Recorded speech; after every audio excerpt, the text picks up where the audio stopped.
We're at Hardcastle Vineyard in Boulder, Colorado. It's March 29th and it's the time of year for pruning.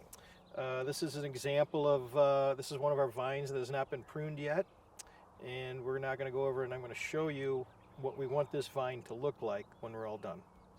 So off of the main cordon are canes that come up, and off of each of these canes will come the grapes. So we have 5 to 6 canes coming up, and on each cane we want to have about 5 buds. So we trim off everything else. We try to have 5 canes coming up through these double wires.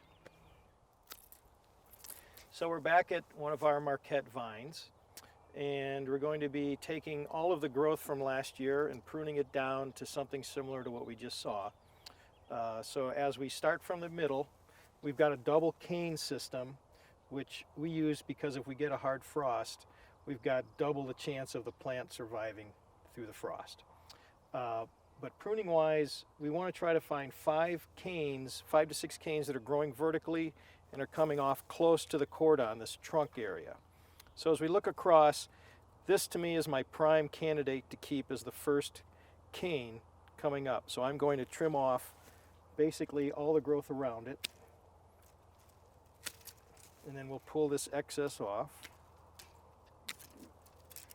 And then from this cane we want to have 5 buds. So if you see them, you can count 1, 2, 3, 4, 5.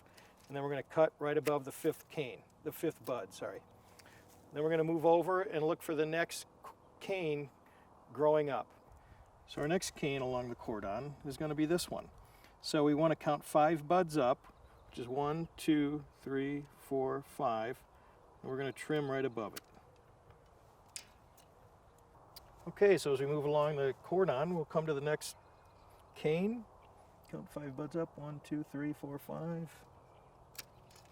And we like to do this time of year because in another couple of weeks, these vines will start leafing out and growing like crazy, and it'll become a tangled mess to try to deal with. So we take care of it now. So now our vine is complete with the pruning. We've got 5 canes, 1, 2, 3, 4, 5. Each one has 5 buds on each cordon, 1, 2, 3, 4, 5.